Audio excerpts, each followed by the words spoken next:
Good evening, everybody. Welcome to our very first Products That Count New York City event, and thank you so much for being here tonight. We're super, super excited. I'm Andrea Chesley. I head up the New York City chapter of Products That Count. I also head up product and e-commerce at One Kings Lane in my spare time. So how many here have heard about Products That Count? Maybe get our newsletter. All right, not too many. So let me talk a little bit about Products That Count. So Products That Count is a community of product managers and innovators. There's about 17,000 plus now. It started in San Francisco by S.C. Mawati, who's our founder. It's expanded to London and now in New York City.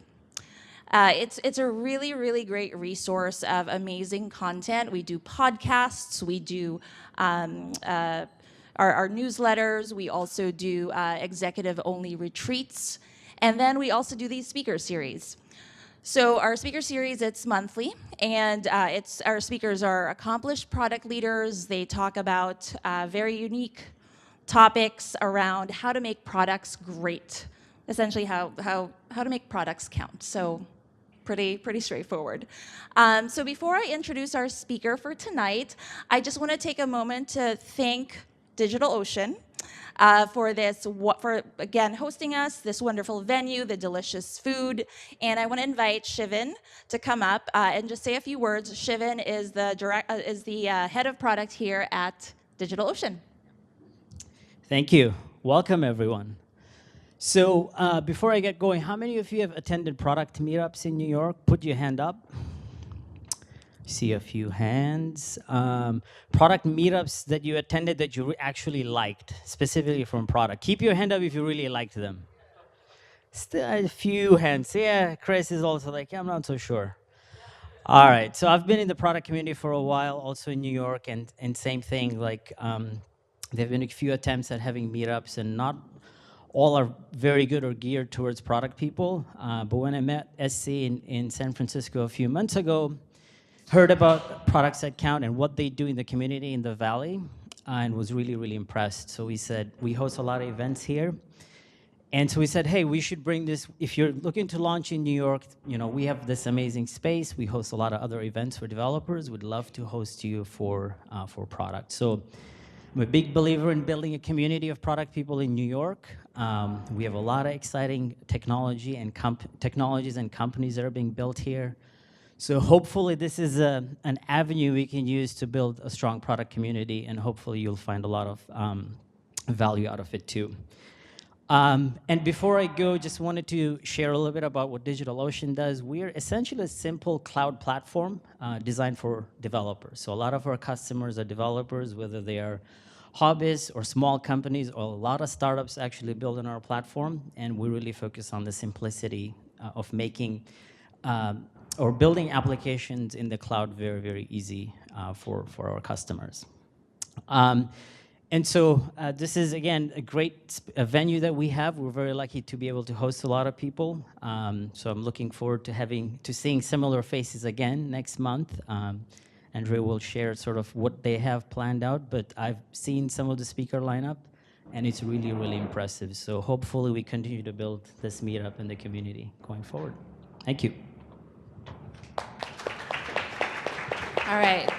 So our speaker, I met Chris last year at the executive retreat for Products That Count. I was just immediately impressed at how articulate he was and really awesome product leader. So I'm very excited that he's going to be our first speaker tonight. Chris has worked at companies like Netflix, eBay, Facebook, and Gilt. And he was formerly the CPO at Warby Parker and is now the CPO at ArtNet. So let's welcome Chris as he talks about the past, present, and future of personalization. Thanks so much, everybody. Thanks for such a warm welcome. I couldn't be more excited to be a part of a community here. I think that so many of us have wanted something like this in our jobs, in our daily lives. I've been in New York about 7 years, and so I'm excited to share with you a little bit more about how I think about personalization. There's a little bit of schedule for today. Lots of networking after me. I'm going to keep my talk relatively short, about 15 to 20 minutes, and then dive into questions. So get those questions ready for after. Okay, personalization. It's one of those words, right, that people say a lot, right? Your CEO or other people, marketers at the company say, we need personalization, right? Of course they do, because it's a word that no one doesn't want, right? I think. But the definition of personalization, I think, is really squishy. It's changed a lot over the years. I think there's sort of a modern definition of what it kind of means today. People mention Amazon and Netflix as easy examples. Well, I think that it's a much wider definition than that. So part of my job today is to convince you that what you believe is personalization might be a little too narrow, and provide a framework so that you can think about personalization not just how it was before, but how it is in the future, and how it can apply to the products that you're building. Okay, so here we go. Imagine, if you will, as many of us do very often, you are traveling to some unknown town to you, right? For me, that might be Columbus, Ohio, where I was not too long ago. And I land on a Sunday night, right? Because all the conference stuff is happening on a Monday. But I arrived a little bit early, and I walk into a local bar, a bar that's unknown to me, one that I've never been to before, but it's right next to the hotel. So I walk into that bar. Immediately, I notice that the jukebox starts playing songs that I'm familiar with. It starts to play Frank Ocean and Solange because it knows that I'm going to the Panorama concert over this weekend. It starts playing Smooth Operator by Sade because I was talking about that with my friends. It starts to play SZA because I recently got turned on to that on Spotify from some Facebook friends. What happens next is that the bartender looks at me knowingly and asks if I'd like my usual, and he pours, for me at least, it's a brown liquor concoction that looks like this, an old-fashioned or a Manhattan. And then last, right, the room is not just filled with me, but it's filled with other people who are at this conference who I may or may not have met before, and my phone alerts me to who those people are, how we might have met before, some of our common contacts, and some topics of discussion that we might have. Right? This isn't my vision for personalization. This was actually Zuck's. So when I worked at Facebook and when instant personalization came along, this was sort of the picture that he drew, right? Does this feel like personalization to you guys? Yes, raise your hands, maybe, yes, nodding heads, yes. Well, that's an example, right? There's like 10 examples in there for personalization. When some people think about personalization, they think about these things, right? I just watched this documentary, Chasing Coral, on Netflix, and it provides a set of things from an inventory of films that Netflix has available. It serves it to me, right? Another way to think about it is on Kindle or Amazon. It just presents you a set of inventory that exists in the world that it thinks you might want. Who defines that as personalization, right? I think that's what most people think of personalization, right? What about this? When I had hair, I would walk into my regular barber, and he would ask me, do you want it the same as last time? And he knows I use a number 2, and he puts it on the side, and we sit down, and we have a conversation, right? Who calls that personalization? I would argue it is, right? We've developed a relationship over time. He makes choices based on past interactions, right? And ultimately, it's an anticipation of a service or a product. Got it. Right, so personalization can be a lot of freaking things. So what I'm going to do today is kind of set up a framework of how to think about personalization, not just the Amazon and Netflix examples, but to try to go a little bit deeper over the next 15 minutes so that you've got concrete examples of how personalization might have been defined before, how it's defined today, and some glimpses at the future, or at least my predictions about how personalization will be used for products moving forward. Ready? Cool. Okay, but first, let's get personal. I'm from there. I was born and raised in Kansas City, Missouri, to 2 Filipino immigrants. Soon after, 18 years after, to be exact, I moved to the West Coast to attend Stanford University, where I majored in human-computer interaction in a major called symbolic systems, which is randomly sort of the de facto product management degree. Then I moved to Williamsburg, where I am now. As Andre mentioned, I've worked at a number of different consumer product technology companies, some listed here. I didn't put the ones that you might not know there, but I worked at other places too. The common thread between all of these opportunities for me was really, I joined during these inflection points for either the business or for that economy. Right? So for eBay, it was going from a domestic business to a global traded business. For Facebook, I was there when it went from being a desktop business to a mobile business. Netflix, when it transferred from being a DVD business to a streaming business.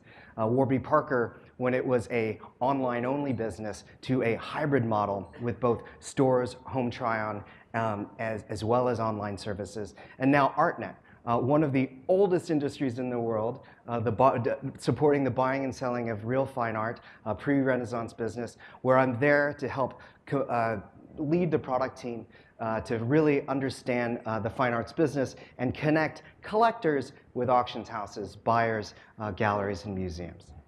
That's me. So let's get back to it. There are 4 components to personalization. I've tried to use more generic terms than what you might hear when you talk about technology personalization on purpose. But these are the 4 elements, and I'm planning on going through each of these separately and talk about how input worked in the past, how it works in the present, and again, a glimpse of how that might work in the future. So let's start with input. Right? It's what you might expect. It's all the things the system understands about you, whether you're telling it explicitly or not. Back in the day, right? Storekeepers, you would walk into a store, you would walk into an old-time shop, and the storekeeper would ask you what you want or what is your problem. And you might answer, I need to fix the wagon wheel, right? And what's interesting about, and what you can learn about from this old example, and what I think is applicable today, is that, and what's interesting is this is a dialogue, right? You're having a dialogue with an individual who can ask you and can inquire and go back and forth with you and to create a conversation, right? That was the way it used to work in the past. In the present, right, it looks more like these very explicit preferences that you make, right? You tell Netflix, I like buddy comedies, or I like comedies with animals, right? Or I like, British crime dramas, right? Or Amazon knows because you've added something to your cart. It's very explicit action that you're telling preferences, but it's a one-way conversation, right? There's not, within the set, while you're giving the actions, there's not a lot of room for dialogue or conversation. Another way that things are changing, and this is sort of present day but moving into the future, is that preferences or the input for preferences are based on implicit actions. So one of the last things that I worked on at Netflix that you may or may not be aware about in your own activity is that Netflix not only knows what you watch, but it knows what time you watch those things and what devices that you're watching them on, and uses that implicit input to decide what to serve up to you. We decided that that was a good path to go because we noticed, right, that if you're in a family of 4, that the kids might watch something on their television, on a Wii device, and the parents might watch something differently at 9 o'clock or 10 o'clock after the kids go to bed. You might watch something different on the weekend, or you might watch something very different in the morning when the kids are getting ready to go to school, right? So those are not things that you've told Netflix. Those are implicit details that are based on the actions that you took. So where I think the future is a combination of thinking through implicit behavior, things that you explicitly give to companies like Netflix, but also a set of implicit things. This particular example, I'm not sure if anyone has used the Spotify running application within Spotify. But what it does, right? You tell it you want to go running, and it tries to make your running better by serving up music that is actually at the pace of your running. Right?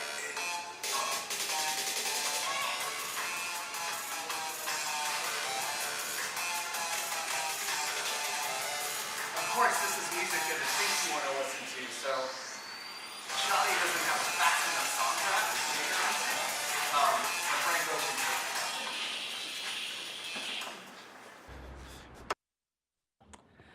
the last example that I want to talk about that is sort of at the extreme of implicit data is Google Now cards. I'm unsure if many of you have used Google Now, but if you allow Google to read your email and understand what you're up to, it actually does much more than implicitly take the data that it thinks is related to the specific task that you're doing. It takes all the data and uses it as a method to anticipate when you might need something. So there are lots of different examples of cards here, but let me talk to you about some of the cards that appeared when I went for a trip to Myanmar a couple of weeks ago. When I landed in Myanmar, what Google Now showed me was the current temperature, the time that it was at home, what the currency conversion was, what the hotel reservations were that I had that were in my email address, and directions how to get there and how long it would take to get there by cab. Right? I didn't ask for these things. It anticipated that I wanted to know these things because I've allowed it to get connection to all that input. Right? In this case, it wasn't directly about what I was doing right at that moment. It was collecting everything and then anticipating when it needs to give you that data. Right? So I think the future of personalization in regards to input is more like this, but it's about building relationships. Right? So the next component area is smarts, right? So once you have the input, what have systems done and what will systems do in order to process that input to give you recommendations or to personalize your experience? Okay, back in the day, right? Women and men would walk into Nordstrom after they've made a purchase, and the storekeeper would recommend shoes to them based on their knowledge. And the way that they did that, it's actually a famous story. They had these very extensive index card folders in the back. So when someone would walk in or they see someone coming to the store, the shopkeeper or the shoe salesman would go to the back and look up, Mrs. Johnson, and these were the shoes that she wore, and this is what she complained about, or this is the type of material, or these are type of the colors, and they would use that information. The person would use the information, whether or not they helped them last, to be able to provide recommendations. That was what smarts looked like back in the day, right? Smarts in current time kind of takes two different forms, or at least it used to. Pandora versus Netflix is sort of a classic example of how recommender systems evolved in the 2000s, right? So back in the day, when Pandora first started, it actually created an expert system based on people who know music. These are musicologists sitting in a room that would listen to music and tag music for the very specific attributes that only a professional, in many cases, would understand and be able to categorize, right? They would then use that data so that when you were browsing the experience, you could say, well, we played you this song because it features samples, East Coast rap roots, on-the-floor beats, R&B influences, and a knack for catchy hooks. That's me to a T, it turns out, all of those things. And I wouldn't have known how to come up with that language based on my history of work, right? And that's based on an expert system, and Pandora used to be purely that. Netflix, on the other hand, used to be, right before I started, numbers. Movie A got rating 3 from user X, right? And all those numbers were used to calculate, right? So this is not my history because, I loved Portlandia. But these were just a set of numbers that Netflix used to crunch through complex algorithmic systems, what are called an ensemble, where you have basically multiple algorithms that are controlled by a conductor that decides what weight of the algorithms are used to show you something. Well, the truth is, both of those strategies weren't great on their own. And so both companies have actually, over the years, combined those services, right? So if you've spent time on Netflix or Pandora, you'll probably notice a bit of a change, right? So part of what I was helped implement, for better or for worse, were things like, you might also like British crime dramas with a strong female lead, right? It's not very interesting for you to tell me that you like drama, right? And it's not very interesting for me just to tell you, here's some more drama, right? You might not be able to come up with the word buddy comedy, but when I provide examples in the interface for those things, it actually resonates with you and it educates you, kind of like a sommelier would educate you on the differences between a Cabernet or a Pinot. I don't know all those differences, but that's what I hear. Okay, the future of the smarts, or the thing that I think is going to drive the smarts of recommender systems, are not just experts and not just numbers and algorithms. I think it's going to be very also reliant on the context of your friends and social networks, right? So that seems obvious, but more particularly, you see signs of, and a higher and higher percentage of Facebook asking you to give and get recommendations. They're building the knowledge graph in a way that they haven't built before so that they can take all of the numbers and expert systems combined with socially relevant recommendations to provide the smarts to you. That's where I think the future is. Selection. Okay, so this is a nod to a book that talks about the paradox of choice, where individuals have a hard time, when there are more and more choices, they have a hard time deciding which ones to make. So selection to me actually means two things. How does someone go about and have access to product, and what are the actual products available, right? So back in the day, when you walked into an optical shop, do you guys wear glasses, or have you worn glasses or contacts before, right? Back in the day, right, you walk into a store and you can't touch the glasses. You have to talk to an expert who allows you to try on glasses after you point to them. They take them out of the case and they put them on your face and they give you their expert opinion. That was the way it used to be. They restricted access to you.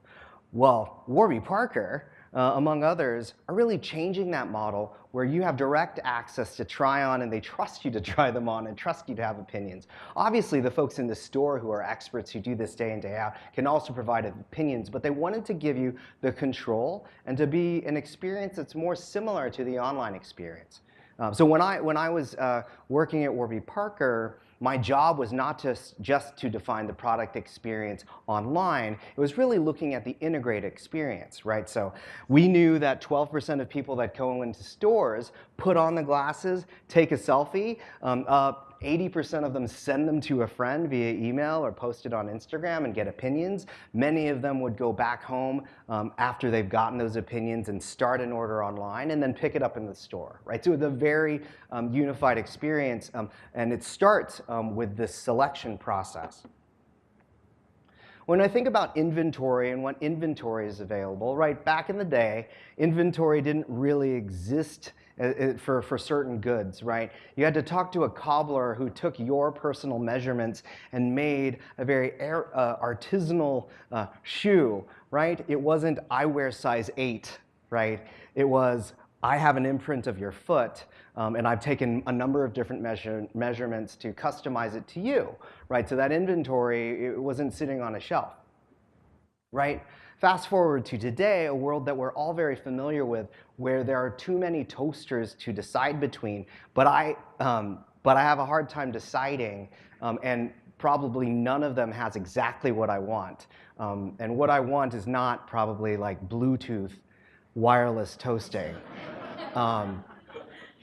Probably not that. But if my Instant Pot could just do toast, it would be great.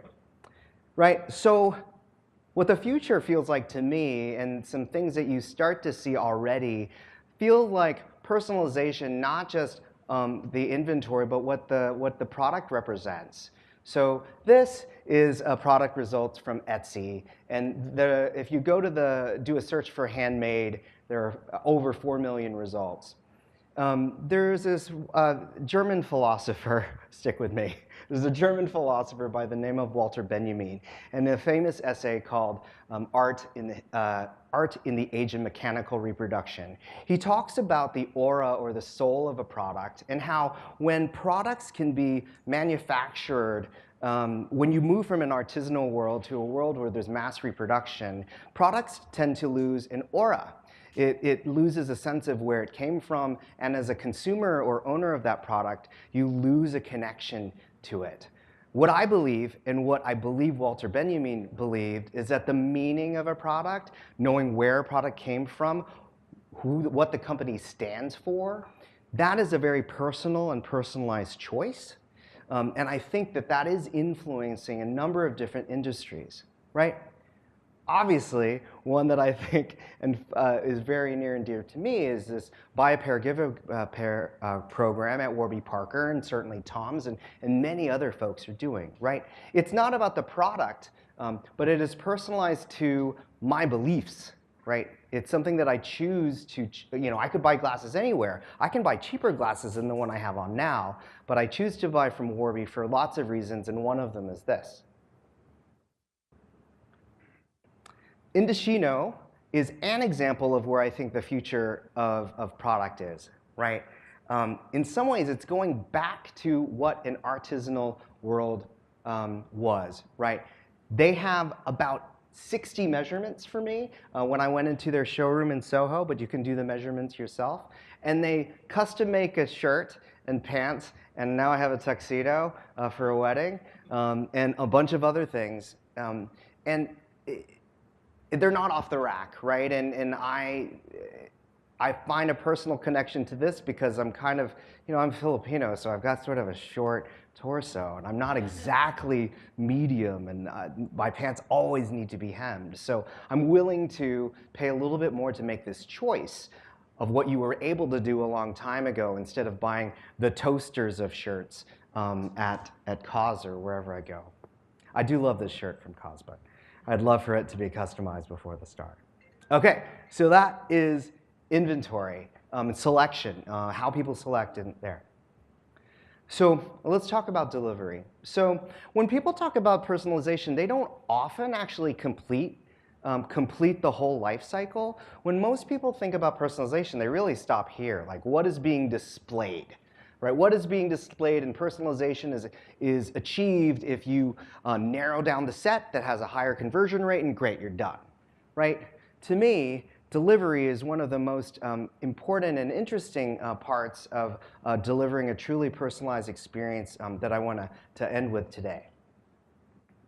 Okay, back in the day, there were these milkmen, as some of you might know, and they delivered things directly to your home on a daily or every few day basis. They talked to you.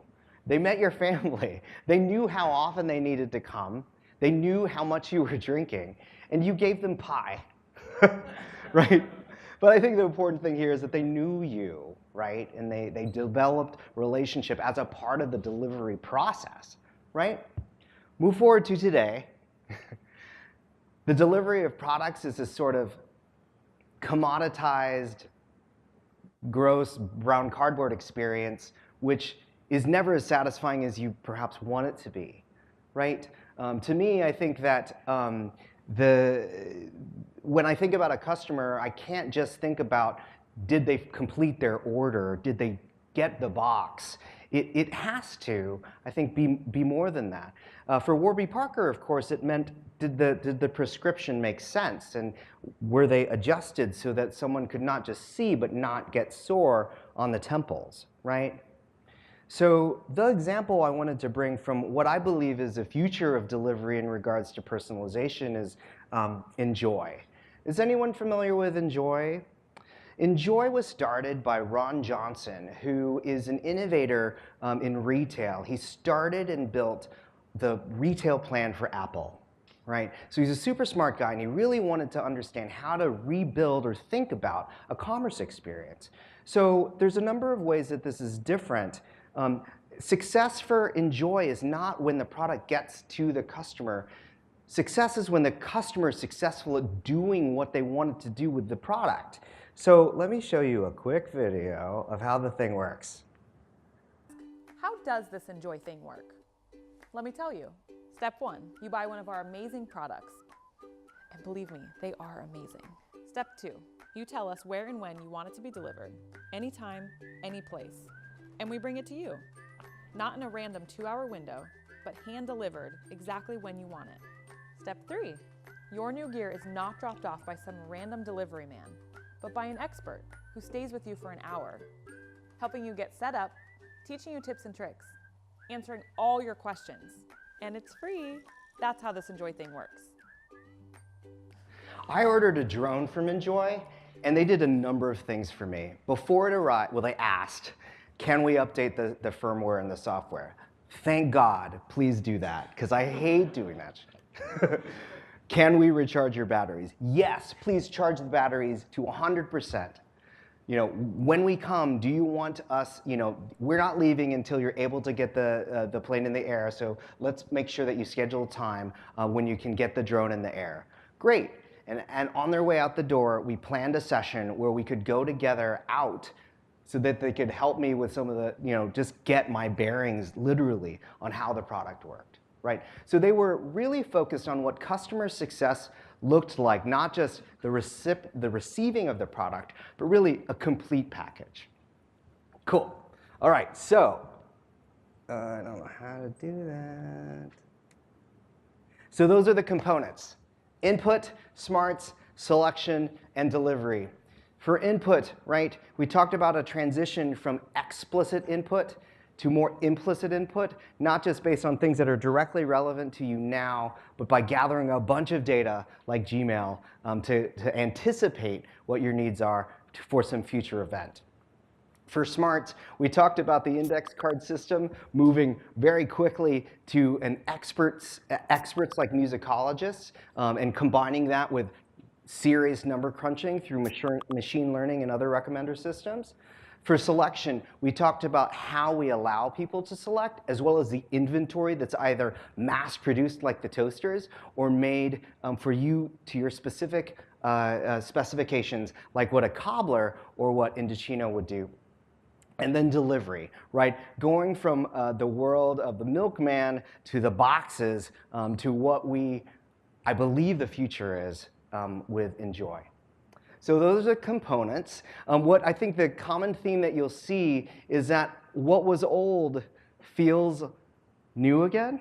I think the future, so much of the future is really about understanding the entire customer journey, developing relationships and having conversations with customers in a scalable way, and really redefining what personalization is, not just a set of toasters, but something much more. So thank you.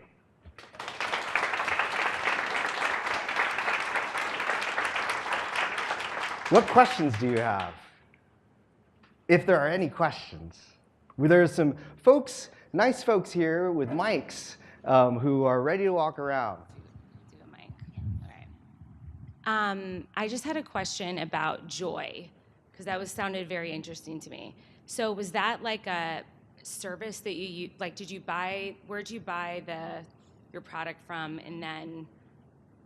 Yeah, great question. So Enjoy.com, which is a service that's live today, they pick certain categories of products like drones, smartphones, Fitbit type devices, laptops, other things that need setup, Sonos, things that require setup. And I bought it directly from them. They have a competitive price, and included in the price is that delivery and setup. So then if you didn't like it, you could just give it back to them. That's right. Okay, gotcha. I have a question. Oh, thanks. Sure, please. Hey, thanks. So it's great. When you mentioned in Warby Parker in store, how you get metrics on the way customers interact with glasses, like how do you do that, and how do you come up with creative ways of metrics for collecting data for personalization? Yeah, sure. Great question. So the way that we thought about a customer and a customer journey at Warby Parker was modeless, meaning we tried to track a customer's journey regardless of the channels that they interacted with us, because it was not a single session purchase usually. People usually interacted with us in many channels before they made a purchase. So in store you could measure, at least In the beginning, we did very little reel tracking unless you made the purchase. But over time, we've developed a strategy to, for example, if one of the advisors, who are the people who worked with customers in the store, noted that you were looking but you weren't sure how to make a decision, we created a bookmarking process so that we would take pictures of you in the frames, mark down the frames in an email, and start an account for you so that you could, if you made the choice, you could confidently make that choice at home. Some of the technologies that we were looking to implement and are still investigating, I'm assuming they're still investigating, are like putting RFID tags in the actual temple. There's a little Warby Parker symbol right there, just to see, for example, how often frames were taken on and off the shelf. And which ones got the most engagement, to track more like visual appeal, and what's the impact of moving certain frames from one shelf to another, because there was a very standard plot there. That is in the imagined future for them. And you can imagine how that might extend to the future, where you shop online first, and then when you walk over to the store in Soho, your phone could tell you, hey, those frames you were looking at, they're on bay 4, shelf 3, and like show you the way to get there. That's in an imagined future for them. Hi. Amongst the 4 components that you talked about, selection, input, how do you decide which to prioritize and when? It seems that it depends a little bit on the type of business and the stage of the business. Yeah, that's absolutely right. I think what I can say is that very often, as product people and as folks who often work at technology or merchandising companies, people assume that it's the smarts that you have to really focus on the most.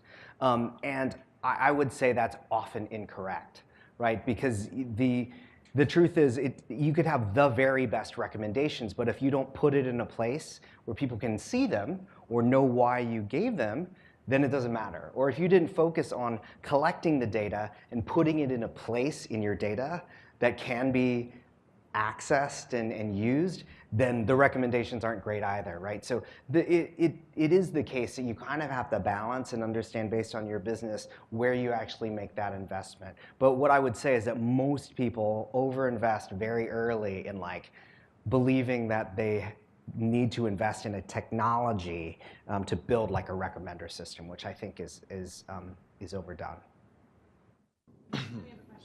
Great. So just more of a general question, just on the grand scheme of personalization. Personalization, whether it be digital, whether it be a service that Enjoy does, from your perspective, at what point does personalization cross the line of being very convenient and become more invasive and a little bit creepy at times?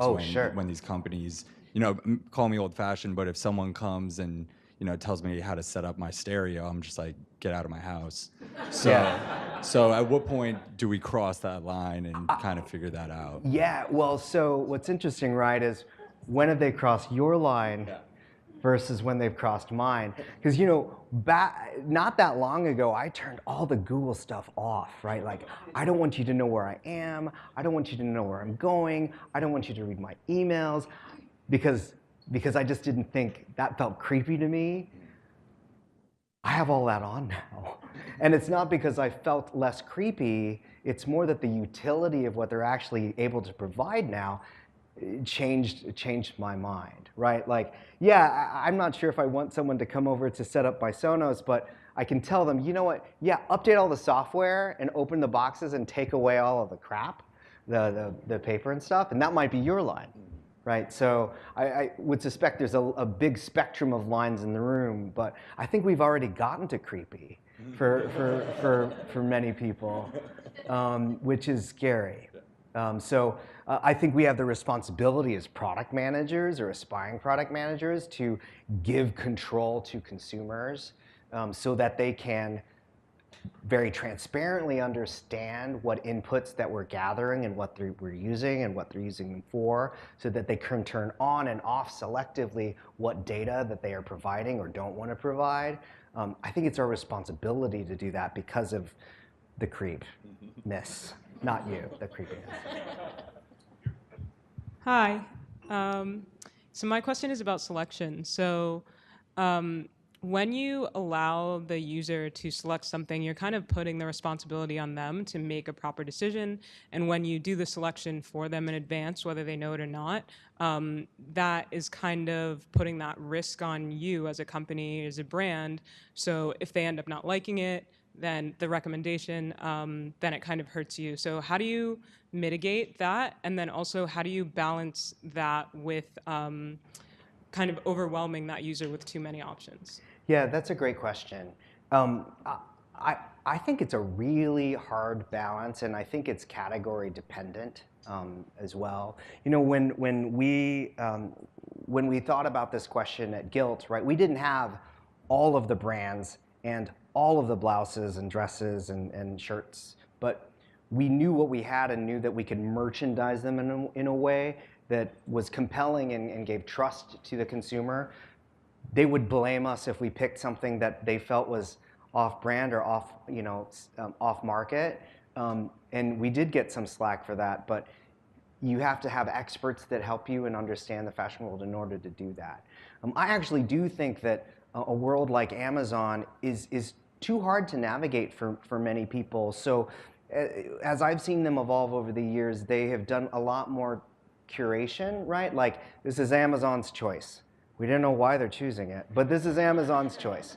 And I suspect it works. And I suspect it's based on a number of different factors, some of which are beneficial to the consumer and some of which are not, right? Like their margins, right? Or what inventory they have a lot of. But they kind of push it like, you know, oh, well, the ratings are good enough, and we have a bunch of inventory. It's hard to say because they don't actually tell you.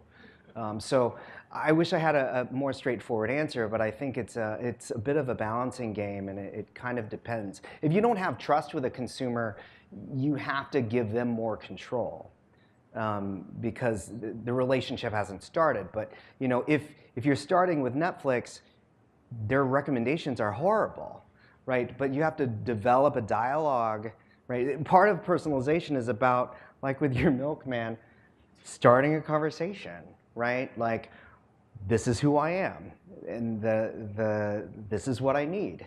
And if, as product folks, you have to figure out how to start the conversation so that you can actually get to know somebody and get to know what they're, virtually or otherwise, how to better serve them.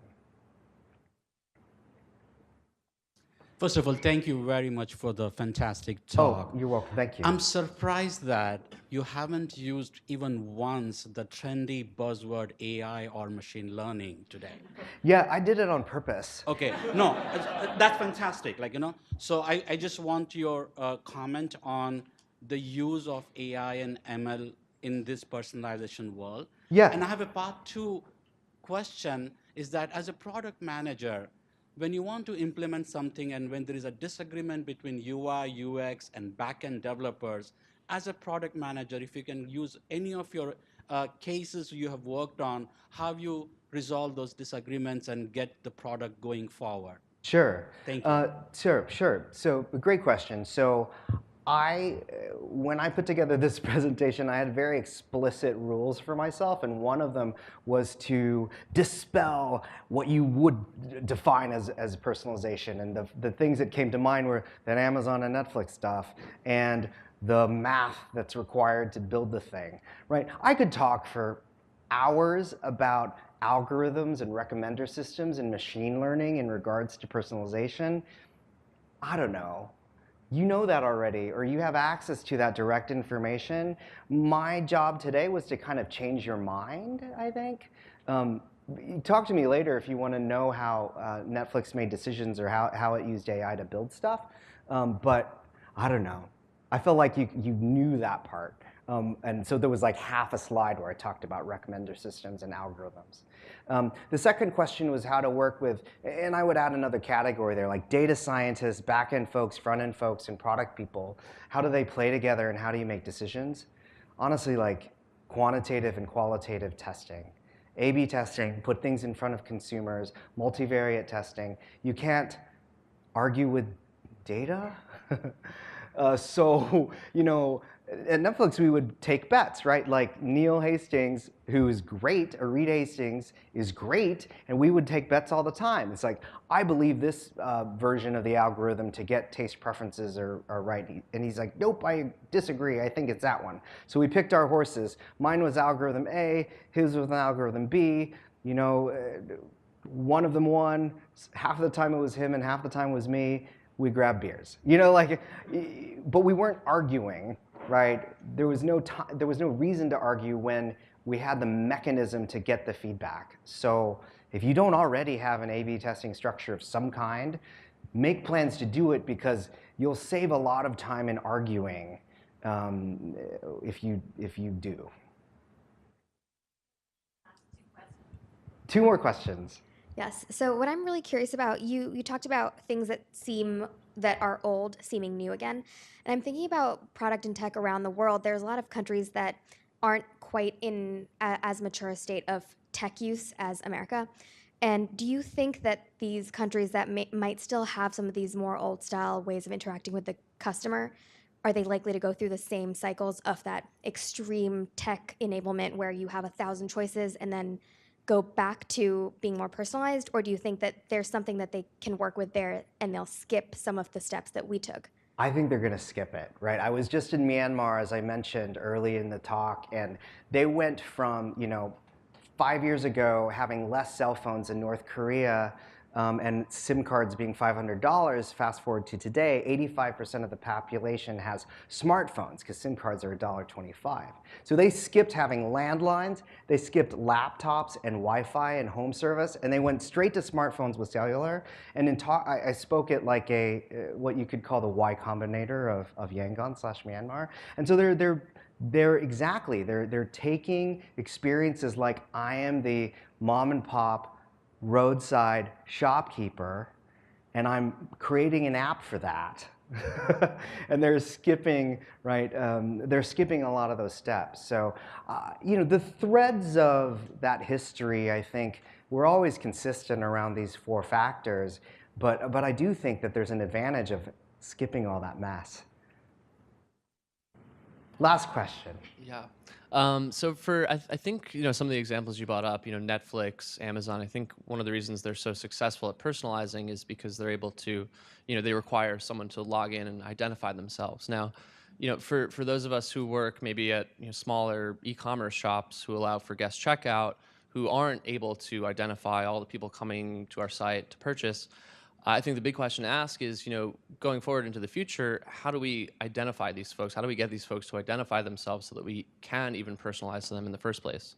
Yeah, great question. So I actually think that there's a lot of signal that you can get without knowing who the consumer is. The most obvious answer is like some kind of an IP address check. Regions and zip codes and IP addresses actually tell a lot about the consumer and what their possible choices are. And their first click or their first action often can say something. So for example, at eBay, this was back in the day even, eBay was actually pretty advanced in using non-identified consumer information. So when you loaded the page, it had a prediction of what products you might want based on your IP address. Because different regions were interested in different things. Once you did one thing, right, like you clicked on a category or you typed in a keyword, it completely profiled you on what the other categories that you might want, the other search terms that you might use, etc. So yeah, it's true, the examples I picked are a bit like softball easy, that you know exactly who that consumer is. But if you're tracking most things, you can take pretty big steps without even having just half a cookie or something like a cookie for a mobile device.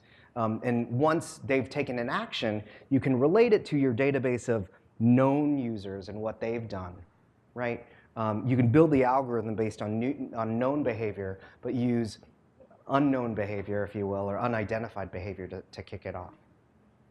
Cool. Cool. Well, it sounds like that we're done. If you have more questions, feel free to find me while I eat a taco. But thank you again for being engaged and being excited about personalization. Though it is a bit creepy, I think it's a very exciting future for all of us. So thanks again.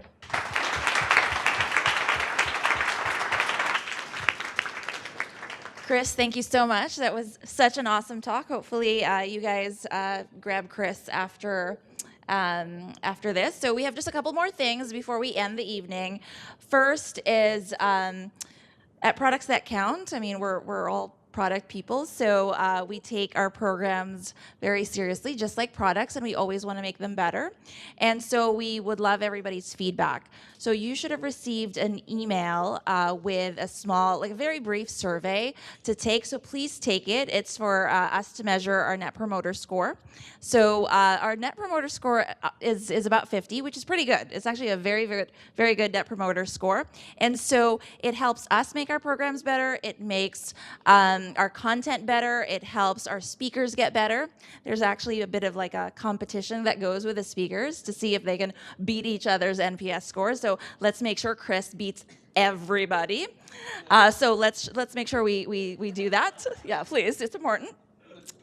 And then secondly, next month, our speaker is going to be Nir Eyal, who, if you guys are not familiar with, you should be. He wrote the book Hooked, and it's about building habit-forming products. We're super excited and super grateful that he's going to be here. So please make sure you do that. It's on the 16th. The event is now available on Eventbrite, so make sure you check it out. So I think we have a raffle. I want to pass this back to Shivan, and I know it's very exciting. So while we do the raffle, before we do the raffle, I want to get everybody all set up to start lining up. We also do what we call shout-outs here at Products That Count. And what is a shout out? So if you have a job that you're hiring for, if you have a job that you're looking for, if you have a product that you're looking for users for, please line up over here. You have 10 seconds to share it with anybody and everybody. So I'll give you an example. I have a shout out. So I am looking for a director of product at One Kings Lane. If you or anybody that you know might be interested, please find me after this and come talk to me. So as we're doing the raffle, please start lining up. Don't be shy. It's your chance, your 10 seconds of fame. So please do. All right, so I'll just share a little bit of insight as to what we're giving away. So our mascot is Sammy. You probably have seen some decals on the wall. Sammy is a gender neutral, also vegetarian. Anyway, we do this for our employees and we do it for our customers. We send them these Sammy slippers. They're very comfortable. They're quite the item in the office on Fridays. So we're going to give 2 of these away. And what we'll do, and I also have a shout out, but why don't we get some people to pick out a winner? So let's see here. You get to pick one of them. All right, let's see. This is ticket number 379457. Right here, there you go. All right, there you thank go. you. You're welcome. All right, one more. Who wants to go next? Who wants to pick the next winner? Back here. All right. Here, you get to pick the next one.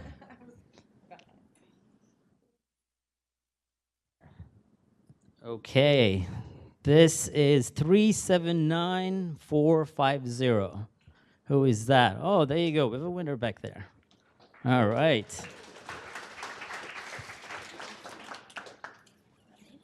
There you go. All right, so I'll pass it on to the other shout-outs, but I'll do the second one or the first one. We're also hiring a lot of product people, everyone from PM to senior PM to principal, all the way up to director at DigitalOcean. So if you're interested, you can come see me or part of my team is here. Just come have a chat and learn more about what we're building here. Hi, my name is Val. I'm a recent graduate. I did my master's in information science, and I'm working on building a company with some of my classmates where we're 3D printing professional shoes, so like dress shoes for service professionals. What we're looking for right now is anyone who's interested in this. We're also looking to do beta tests. So if you work or know of any service-based industries, whether in healthcare, hospitality, who might be interested in our product, I'd love to talk to you. You can come find me afterwards. The company's name is Dimitri, dimitri3d.com. So thank you.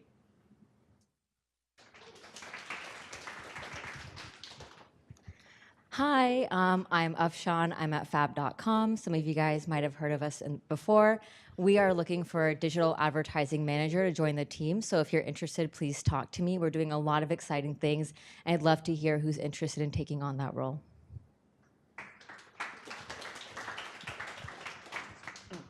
Hello, I'm Matthew Sargent, the founder of Cleveros. We help e-commerce brands personalize web pages and emails. We're just starting. We've got about 5 clients who are very, very happy. But if you're an e-commerce brand and looking to personalize your email and web pages, we'd love to speak to you. Thank you.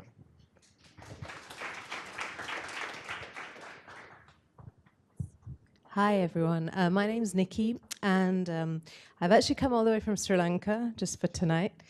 No, not really, but I work for a company over there, and we're looking for a bunch of people, specifically UI UX designers who could work from here on quite an exciting software fashion tech project, which I can tell you more about after if you come and talk to me later. Also, there's a couple of UI UX projects actually, so if anyone is in that space, please come and talk to me. Thanks. Hi, everybody. My name's Nicole, and I won the Sammy slippers. I can't believe it.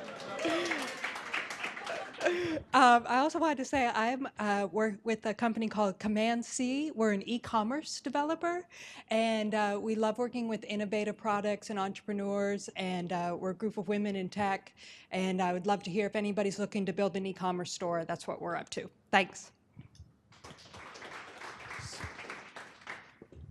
Hey everyone, my name is Josh. I lead the developer relations team here at IBM Watson, and we're looking for people who are interested in AI, have a passion working with the developer community. If you have a technical background or have experience working with communities, I would love to talk to you guys. We're looking to hire people both in New York and San Francisco.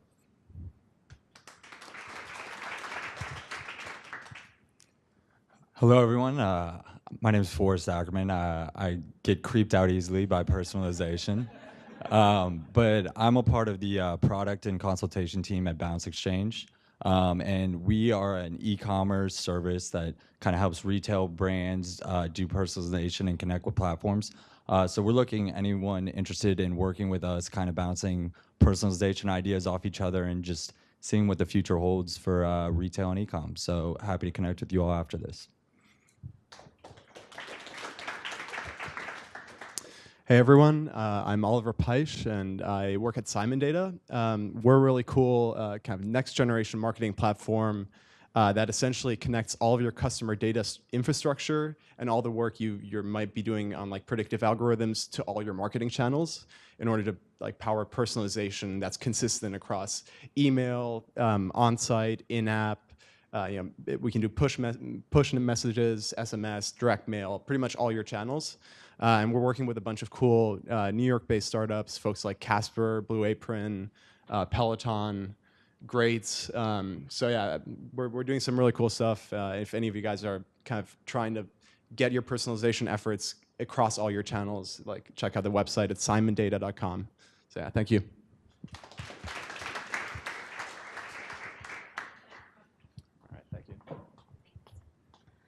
Well, that's it, you guys. Thank you so much for coming at our first event. Hopefully, I'll see you guys next month. Thank you so much again for Chris. Awesome talk tonight. And thank you again so much to DigitalOcean. Round of applause to them. Thank you so much for hosting us.